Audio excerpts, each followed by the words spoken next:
Hey guys, don't forget the 2023 Street Cop Training Conference, Nashville, Tennessee, April 23rd through the 28th. You do not want to miss this. So far, guest speakers, Rob O'Neill, the Navy SEAL that was responsible for killing Osama bin Laden, Kyle Carpenter, U.S. Marine, Medal of Honor recipient, jumping on an IED to protect his platoon. Fox News host Tommy Lahren returns for 2023. Sheriff Wayne Ivey, Sheriff Mark Lamb, Sheriff David Clark, and more to come. You don't want to miss this event. We additionally have 20 of the country's top law enforcement educators giving you the best experience of your life. You will leave this event knowing more about your job and how to be proficient at the things you do, hands down, in any other event that you'll ever attend.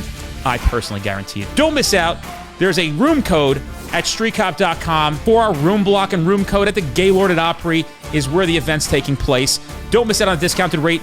The rate is from Sunday to Thursday. Put that in and find yourselves at a half-price room. Split it with a friend, but make sure you get there. You don't want to miss this event. It is going to be that good. If you trust me and you trust Street Cop, trust that you will leave there feeling like you've had an experience of a lifetime. 111, 110.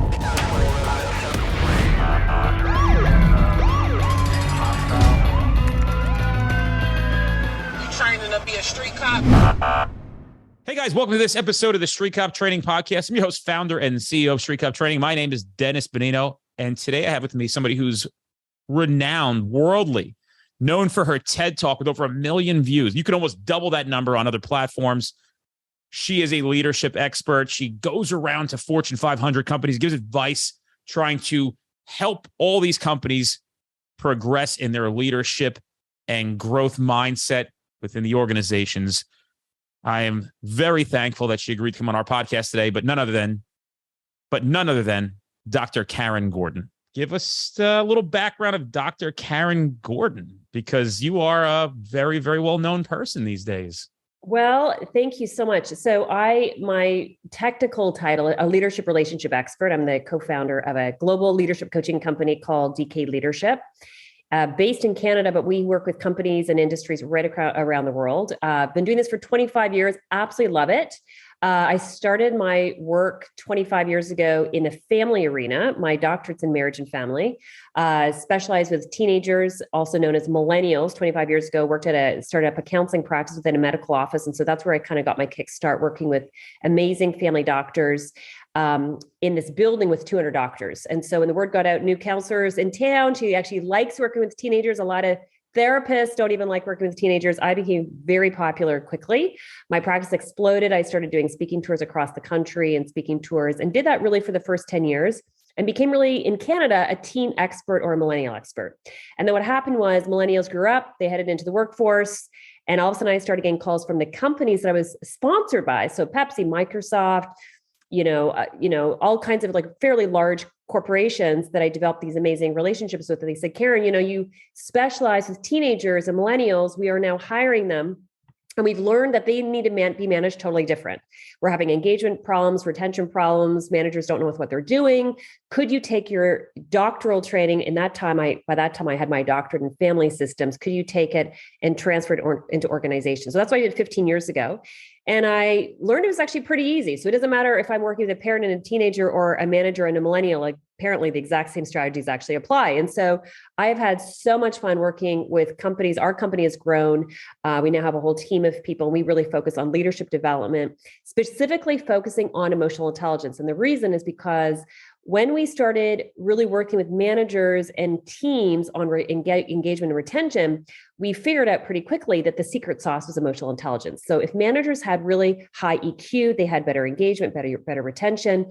And so I became fascinated. What is emotional intelligence? Can you build it? Is it genetic? And the question is, yes, you can build it, and no, it's not genetic.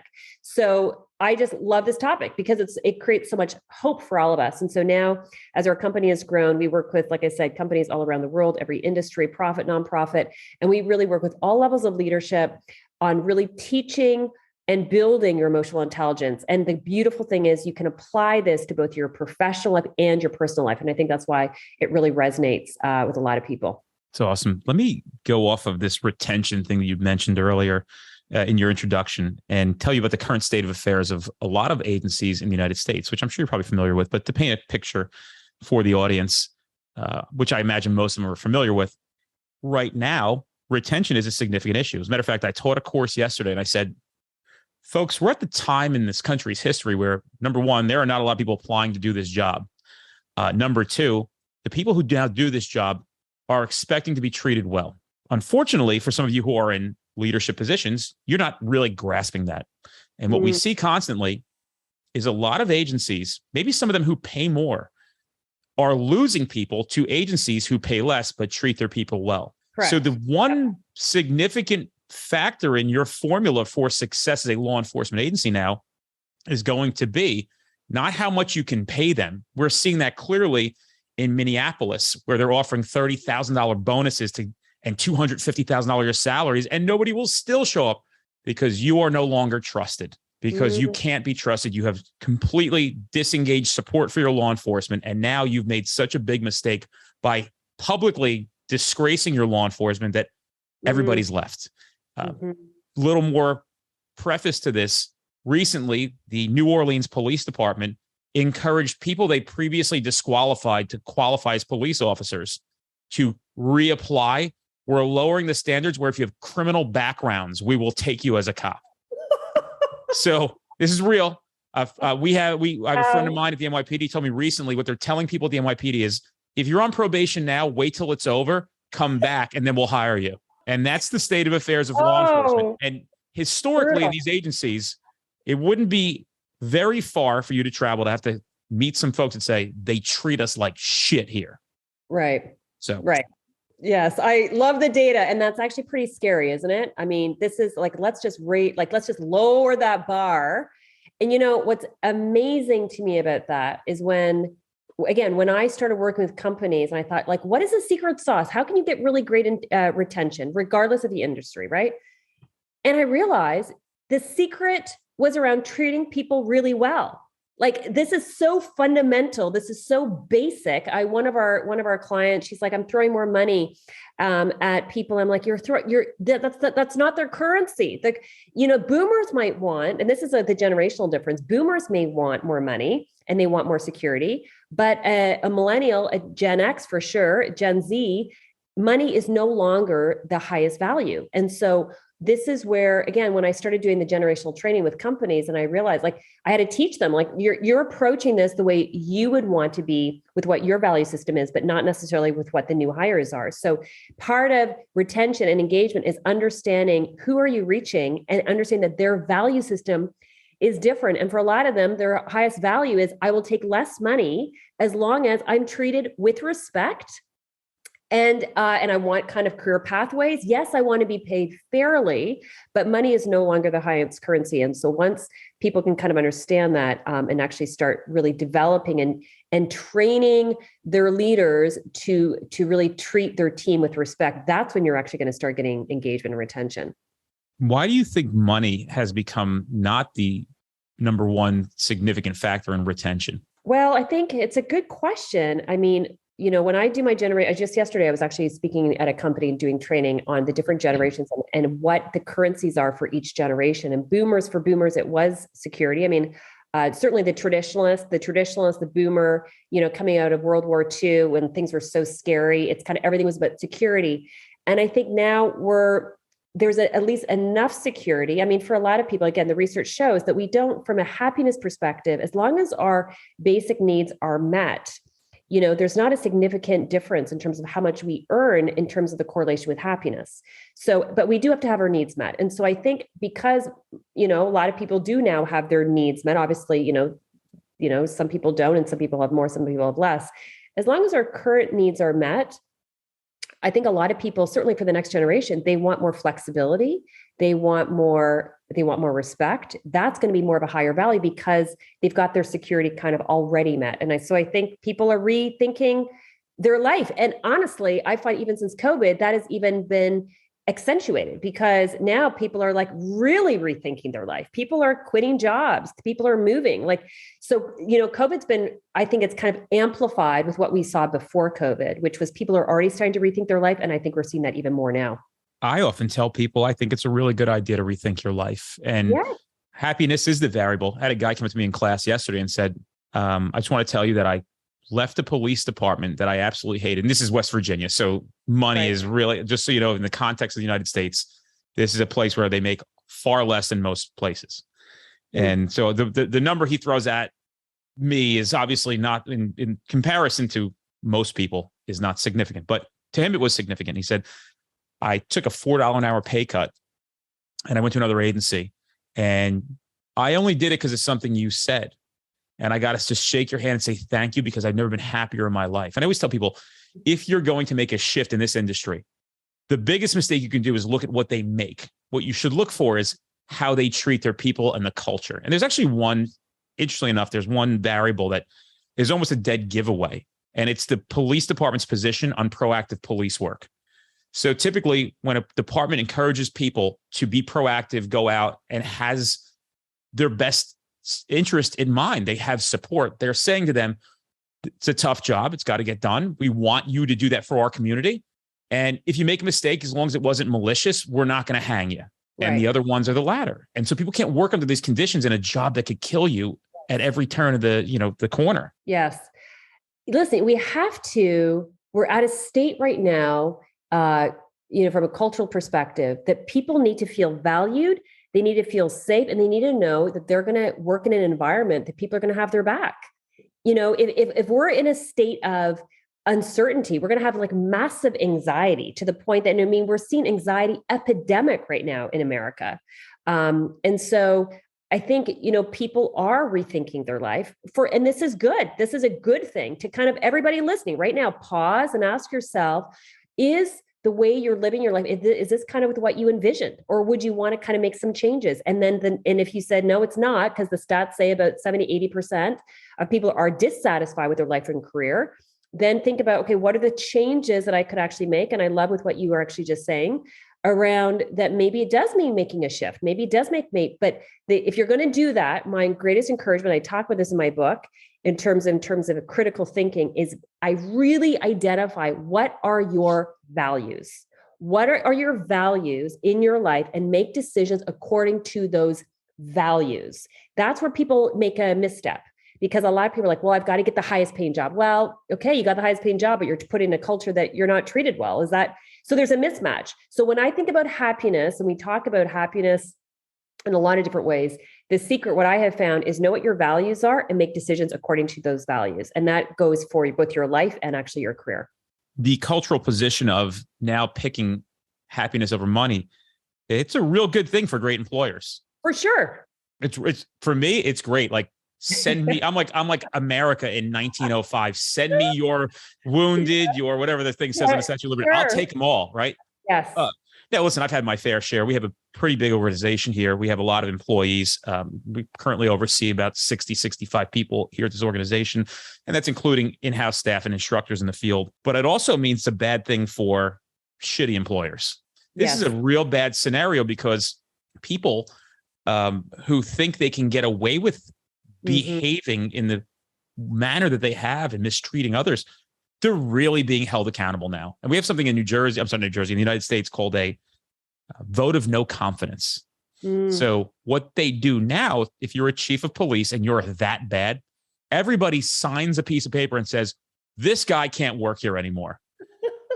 And nobody did this for a long time. And now that they're doing it, to me, it's a great thing, because now there's accountability at the top. Right. Oh my God, there could be a mutiny. I've got to bear this in mind. Right. Which is great. You know what? These are all changes that are really good. Oh, no right? doubt. Yeah, they're really good. It's like we're raising the bar. We're building more transparency. We're building it around more accountability. This, everything we're talking about in terms of numbers and stats and retention, this is fantastic for nonprofits. This is fantastic for small businesses that say, we don't have a whole lot of money. We don't have a whole lot of money to pay. I'm like, you don't have to. Like, literally, when I share that bit of like good news with small business or nonprofits, they're like, eyes light up. They're like, okay, so we just have to make sure that we train our people. Exactly. So if there's anything you're going to do, just make sure that you're doing a little bit of investing, for certainly that you're hiring well, that you're promoting the right people, and that you're investing so that your managers and your senior leaders really know in terms of how to do this well. But that's essentially the only money that you really have to be spending. So it's good news. This is a good news story. You would like it here. Yeah, I probably would. We have a impressive staff, and it's never felt better than it has at this moment. And by the way, I've paid a lot of dues. I still pay those dues to learn this, that, what was good, what was bad. Right. It actually leads me to my next question, which I think you're going to like. And it's a two-part question, but I'll start with the first one. Okay. What impact does a cancerous employee have on a company? Unfortunately, it's a lot of power, because toxic behavior is poisonous, and it's poisonous because people tend to mirror with what they actually see. Okay. It's very contagious. So emotions are contagious. That's why, if you talk about, being a great leader, when I ask people like, what's a great leader? Well, they're passionate and they're charismatic and they're, and we just feel better because emotions are contagious. Well, the opposite is true. If somebody is really toxic and they're really negative, they're really pessimistic, or they're talking badly about other people, that's also poisonous. And it also kind of sets the standard. So it is really important when we start seeing toxic behavior within the workplace, the culture, that we nip it in the bud, that we really kind of deal with it, that we try to deal with it head on. And one of the things that I do when we're working with different companies is there is a separate difference between people that are doing toxic behavior that they don't really even know that it's toxic. They've never been taught it, versus they know it's wrong and they're doing it anyway. Okay. And so you want to kind of almost differentiate between those two different groups, because where do we learn healthy behavior? Well, most of us don't learn it from our homes. Most of us don't learn it even in our college degrees or university, or, where we learn it is either if we're growth minded and we're actually like seeking it out, if we've done coaching or counseling or listened to podcasts, but most of us have not learned it. So I do like to give some grace to people that are like, God, I'm doing something toxic. I didn't even know it was toxic. I didn't know that talking about so-and-so behind their back is like toxic behavior. So I think it's really important that we differentiate between those two different groups, because a lot of people are doing things that are toxic or poisonous or cancerous, but they're not even aware that it is toxic. So what's a solution to address a toxic employee or a toxic coworker? Well, there's lots of different ways. I am a big believer in training. And that's actually one of the reasons why we developed a leadership coaching company to work with different companies, because a lot of HR, they didn't know, how do we do it? Do we do it head on? Do we kind of like deal with it right away? Well, you can. That's one way of actually doing it. I like more of a softer approach first. And it's kind of like understanding that a lot of us have not learned this behavior from anywhere else. So that's why we like to do training.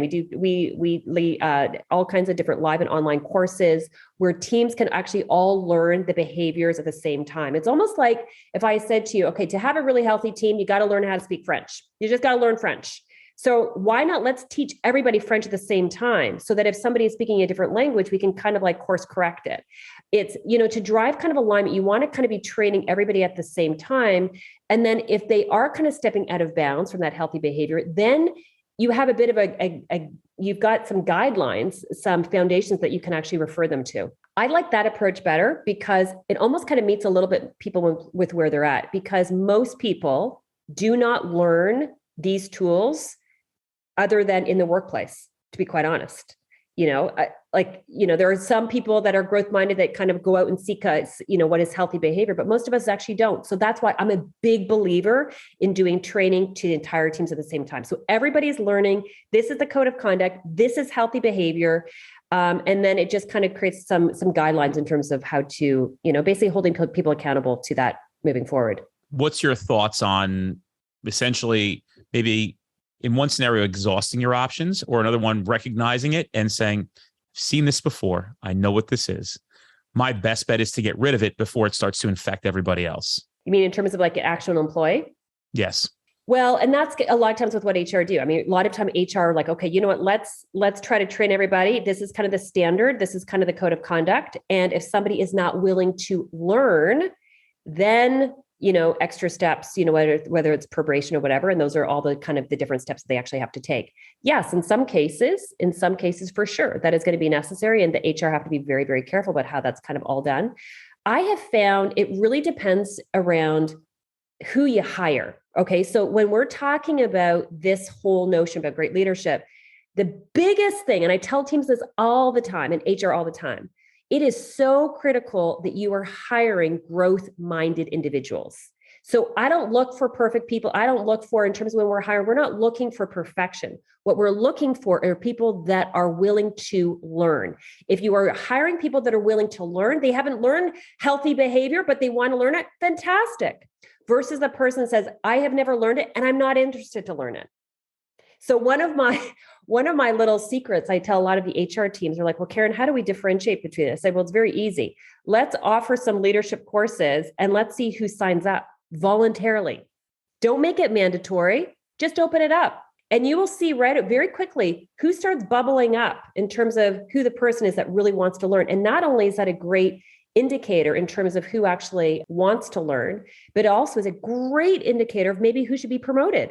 So there's lots of different skills that we can learn, but the biggest thing certainly that I recommend HR to look for when promoting and when hiring is hire people that are growth minded, that say, I don't know a lot, but man, I want to be great at my job. So send me all the training you can because I really want to equip myself so I do a phenomenal job. That's the person that you should be looking for in hiring, not necessarily how many degrees and diplomas and badges that they have. You want to look for growth mindedness.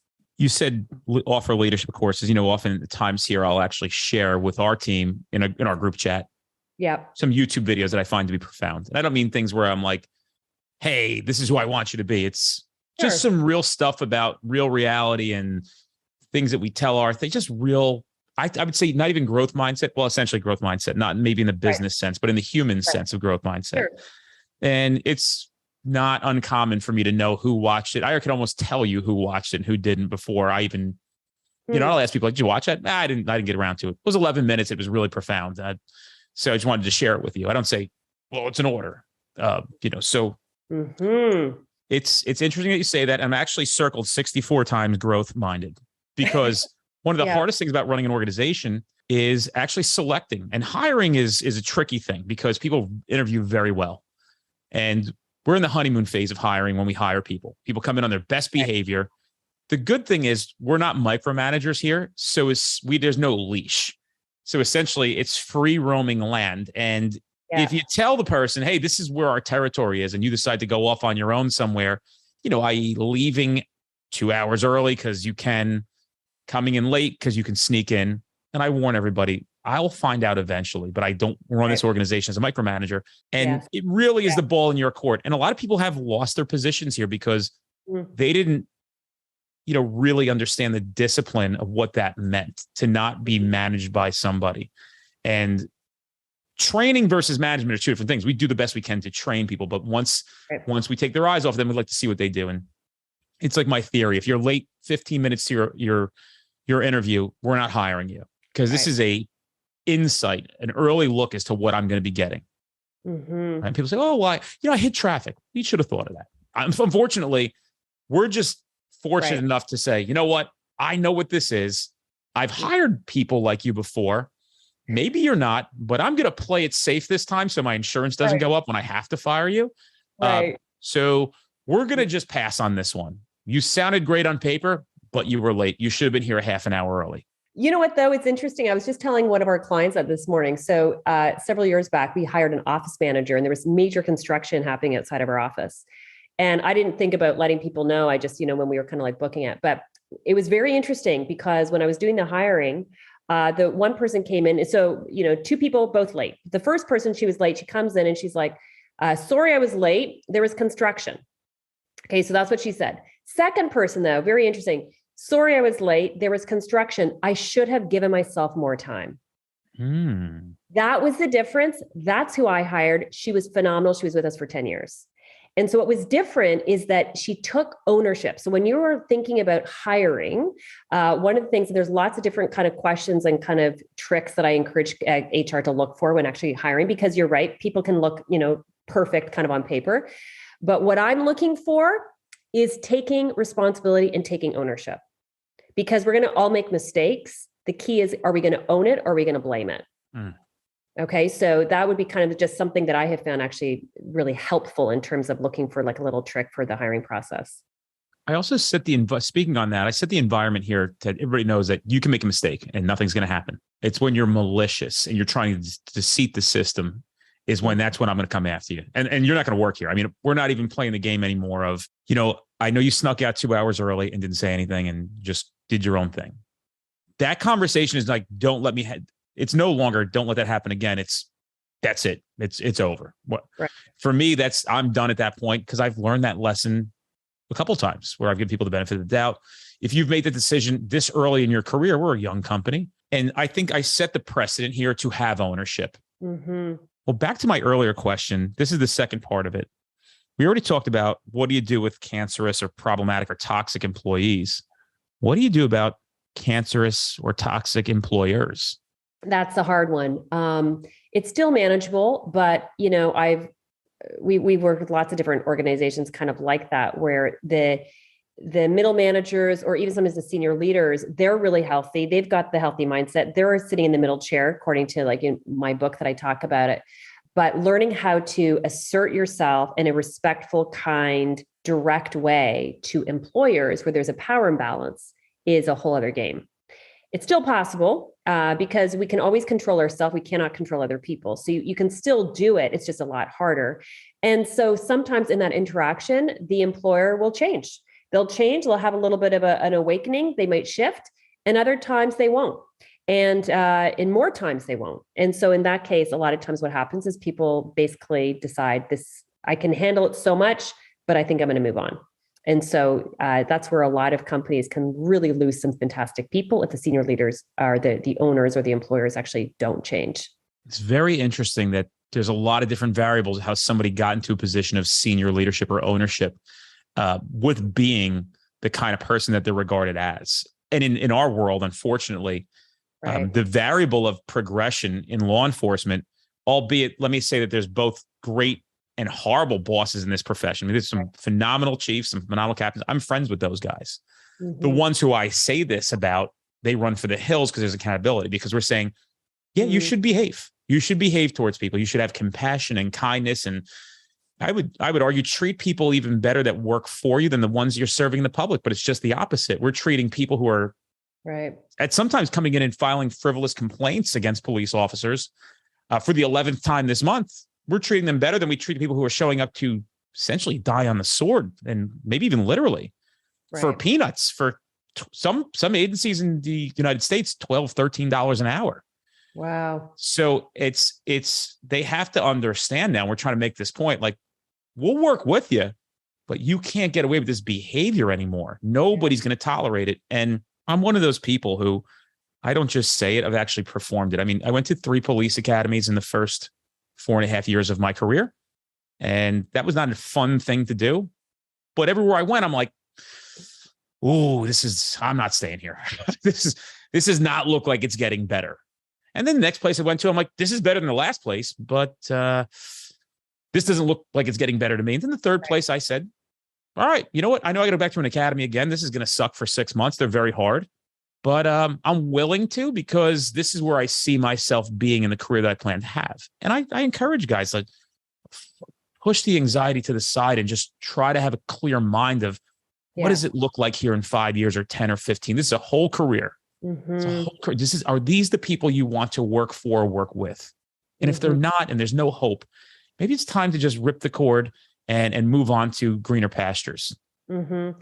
And it's that takes a lot of guts, right? It takes a lot of guts. It takes a lot of self-reflection. It takes a lot of times people are very reactive in terms of their decision-making. So, and that's why I encourage people to pause, like just pause. Everybody listening, pause and ask yourself, is where I am right now in my life, is this really with what I want, or do I want something a little bit different? And if I want something a little different, then what are my options? What are the things that, really lean into it? Because, and that's kind of like that whole kind of locus of control, the sense of, we can't control external situations. We can control with what we do. And really leaning in and kind of having that reflection, then starting to make a bit of a game plan. That's where the shift actually happens, versus life is happening to me and this sucks and I don't know what I want to do. The people can really fall victim, like really fall into that victim mindset, which is going to make them feel terrible about themselves. So there are choices, but it does require us to kind of stop, lean in, and start to evaluate it. Often, if somebody says they're going to leave an agency in our profession, they'll have coworkers who know the place is terrible and say things like this to them. I want to get your thoughts on this. Hey, bro, the grass isn't always greener, What does that tell you about? I guess there's a 2-part question here: is why would somebody stay, and why does somebody not want to see anybody else leave? Mm-hmm. Sound like misery loves company a little bit? Yeah, a little bit. And sometimes the people that stay, they're like, gosh, I would like to kind of maybe leave, but maybe I'm too close to retirement. Maybe there's a little bit of envy. It's a pretty gutsy move to want to leave, but there's also some truth to it, right? I mean, it isn't always, it isn't more pleasant sometimes on the other side. So I think, again, it kind of goes back to what I was saying earlier about the value system. Like, I just encourage everybody, when you're making decisions, just spend some time in self-reflection on what is it you want? What are the values you are looking for in your life as it relates to career, as well as with your personal life, and make decisions according to those values. As long as you can do that, you're going to have an alignment in terms of like inner peace. If you're not, there's going to be a disconnect, and you're going to feel unhappy and resentful and maybe not really kind of know why. So, to your point about, why people will say that, well, people's value systems are different. If you've got one person that really values his security and the other one doesn't, they're not going to want to stay for the security and the pay. They're going to want to kind of do, so I think it's a very personal choice. And certainly as a coach, one of the things I always try to do is, like, I'm a coach on the side. You need to make the decision. What I do encourage you to do is be a critical thinker in your decision-making, and getting people to really understand what their value system is. And by the way, you can do that for every age group. You can do that for senior leaders. You can do that for managers, for police officers. You can do it for parents. You can teach this to kids. I got 15-year-olds. I teach that the same concept to my children around how do you make decisions, know what your values are, and line and make decisions according to those values. That's a phenomenal response. And I got to tell you, this is really going to impact a lot of people who are, a lot of guys and girls in this profession sit in this just spinning their wheels purgatory. Right. What am I going to do? So this is really good guidance for them. And my response to oftentimes people say, well, the grass isn't always greener. Well, if you're standing in complete mud, there's got to be grass somewhere else. Mm-hmm. That's my theory on that a little bit. What does it say about somebody who is almost in this mentality of like, I'm stuck here, I can't leave, and kind of telling themselves this story of why they can't make changes? And I just want to offer this to people that, boy, the things that I was scared of the most in my life that I went ahead and did, whereas where I found the gold. Yeah. So for anybody who has seen my TED Talk, I talk about this, the three different types of leaders, it's the three different types of mindsets. Okay. And the person that is on the left chair, it's a lot of times they play that victim mindset. It's kind of, life is happening to me. I can't do anything about it. I have to do this. I can't do this. And it's kind of like they're playing the victim. And the leader, and when I think of leadership, it's not about title, it's not about pay, it's not about position, it's about a mindset. And in my TED Talk, in my book, The Three Chairs, How Great Leaders Drive Communication, Performance, and Engagement, I talk about the key with the great leaders who sit in the middle chair are the ones that really kind of they start leading their own life. And you lead your own life by stop playing the victim, focus on what you can control, and accept what you can't. And that is a really, really fundamental leadership principle, that there are things that we cannot control, but we can control ourselves. We can control how we think. We can control with what we do. And the more that we put our focus on that, that's where we're really going to start making movement and actually progress and moving forward. The other thing that I encourage clients to think about is try to remove the word I can't versus I choose not to, or I choose to. So versus I can't leave my job, or I can't, it's like, no, I'm choosing not to leave my job because of ... or I'm choosing to stay because of ... Changing the language is really critical. Being aware of our mindset and the stories that we actually tell ourselves is really critical. In my book, I talk about when I'm working with different leaders and the toxic thinking that so many of us tell ourselves, and how we can literally be emotionally paralyzed. We can feel totally stuck. We can think that life is happening to me. I have no different choices versus, well, this is a difficult situation. Here are some choices. I'm choosing to do A versus B because of these reasons. So really being mindful and aware of the narrative and the story that we actually tell ourselves is a game changer. But again, all of this requires some self-reflection. And a lot of us, we don't do it because we're so busy. We kind of pack our schedules. So again, it's why it's so great having podcasts like yours in terms of just helping us to really stop and think, what is that narrative that I'm telling myself? Is that true? Is that empowering? Or am I replaying a very much of a victim mindset that is actually keeping me quite paralyzed? All right, here's one that's a little off topic, but what's 3 favorite books of yours? And, it can be a very selfish answer. It doesn't have to be what you think is going to be good for the audience. Yeah. 3 books that were profound for you. And then you could talk about your own book. Yeah, sure. Books that I love the book. One of my favorites was Road Less Traveled by Dr. Scott Peck. He's a psychiatrist who, this is an oldie, okay? It's a really old book, but, psychiatrist, but he had the psychology training, but he also has a lot of huge spiritual part in it and also philosophy. It's like this really cool book. But basically, the idea that a road less traveled, that a lot of us, we choose, we've got the popular path and we've got the little path. And the little path are people that, with what I'm talking about, they take ownership for their life. They set goals. They don't play the victim. They work on self-discipline. They reject kind of instant gratification. They focus on like the bigger picture. I love that book. It's not an easy read. It's a little bit of a sleeper, but it's very profound. So I love that one. I love all of Patrick Lencioni's work. I'm a big fan of his work, the 5 dysfunctions of a team, the ideal team player. A lot of people, actually, it's interesting. They will, get my book to kind of develop kind of your own self-leadership and get Patrick's books in terms of actually developing leadership from a team perspective. I really like his philosophy, his mindset. So all of his books.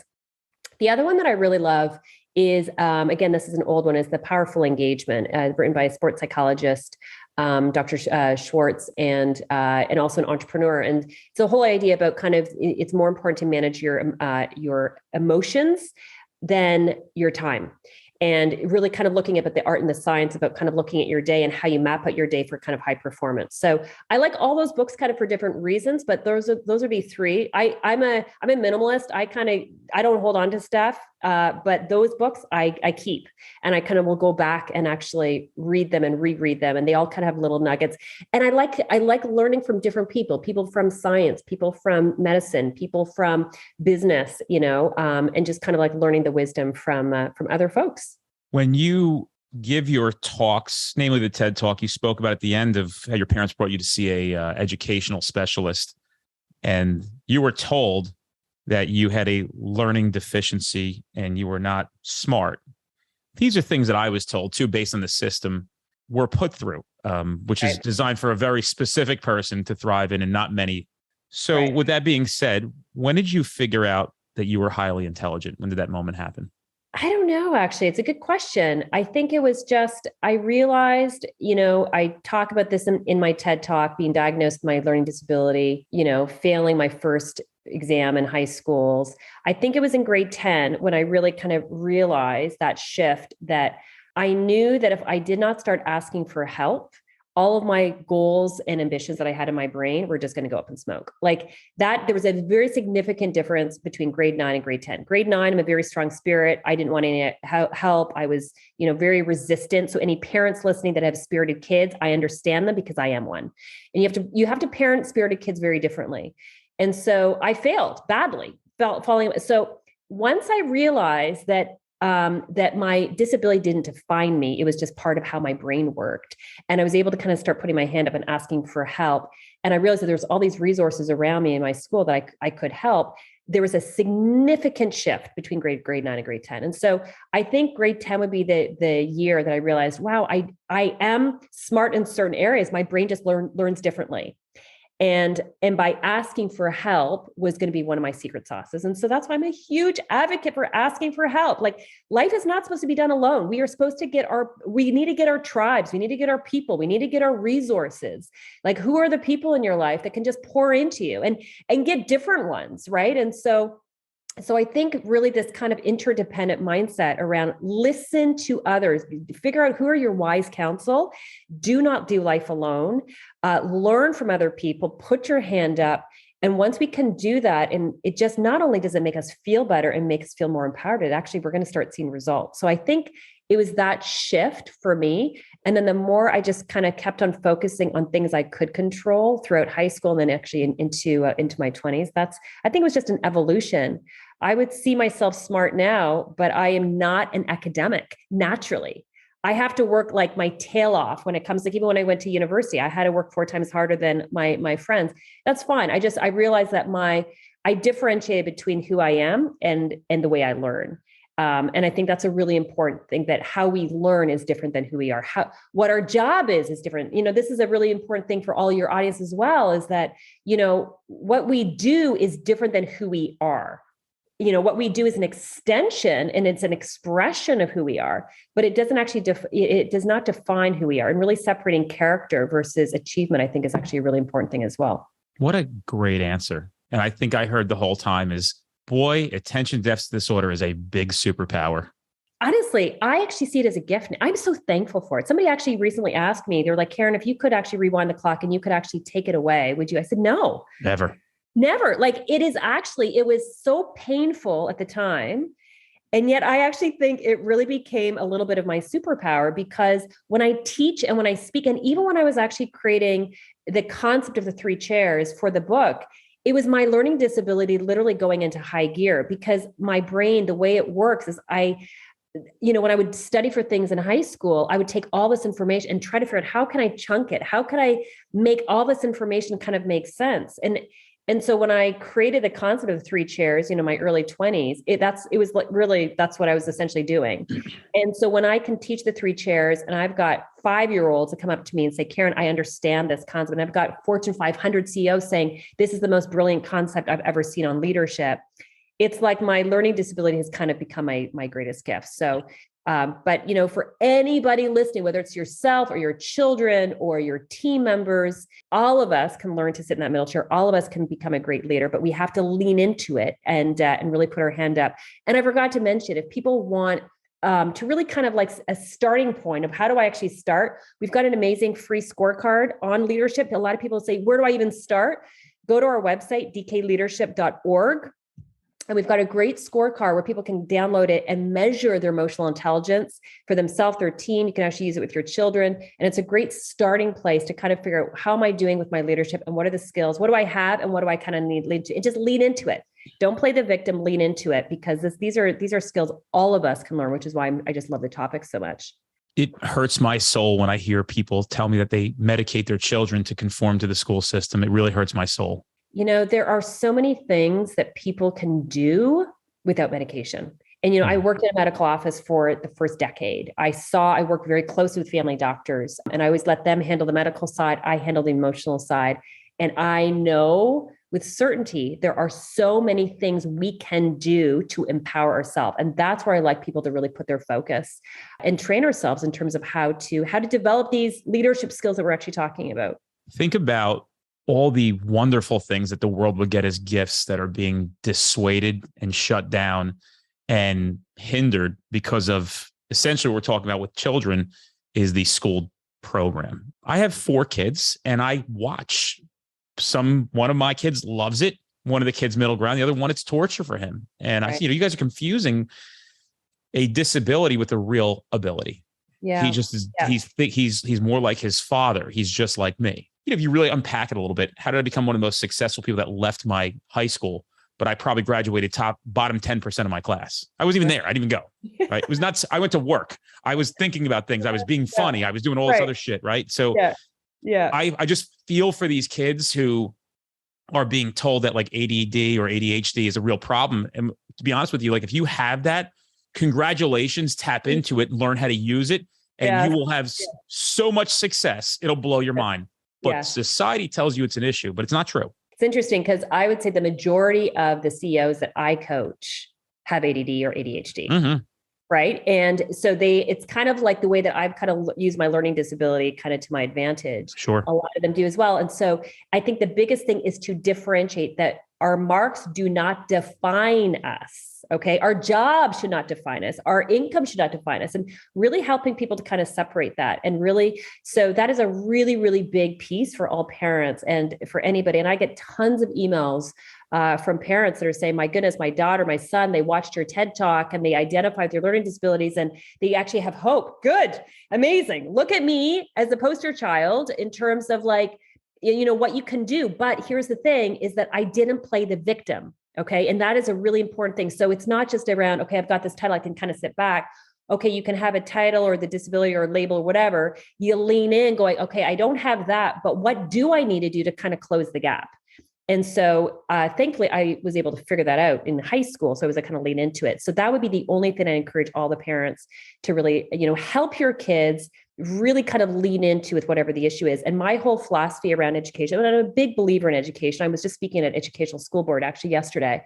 And my whole philosophy is, my twins are 15 years old. My whole thing is, with my husband is, I hope my boys learn to love to learn. It's one of our biggest values, that they love learning and that they're always progressing on their absolute best. If we can check off those two boxes, we've done our job well as a parent. I don't care about the A's. I don't care about that stuff because I know it doesn't really matter. Mm-hmm. You and I are both examples of that, right? Like it doesn't matter in the big world, but I do want them to have a growth mindset, and I do really want them to love learning. And I do really want them to be able to set their goals and stretching goals and kind of working at their personal best. And so that's a great little mantra for your kids, but also for your teams as well, is really trying to instill those values.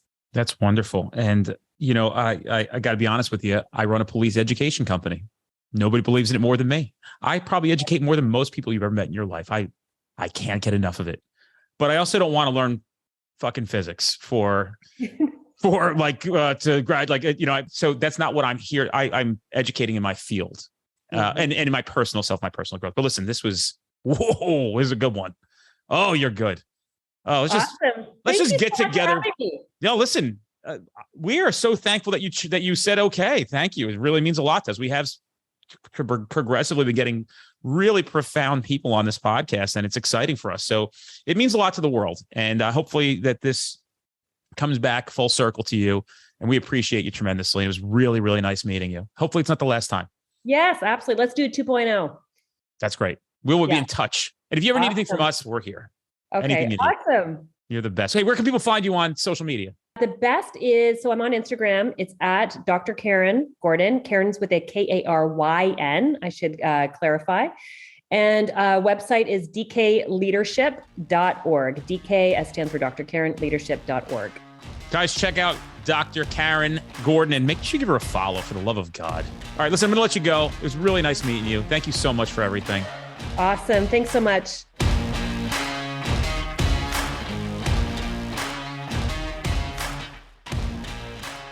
Guys, if you're in an area where you're trying to get to our classes, but we're not close to you, fret not. We actually have on-demand training at streetcop.com. You can take that course online right now, and then you could attend that training in the future at no additional cost. You can redeem your voucher, so you get 2 for the price of 1. We don't want to deny you the ability to take this training now, especially knowing that it can keep you safe, at a very minimum, putting bad guys in jail where they belong, and at the maximum, going home to your family. Check out streetcop.com for that offer.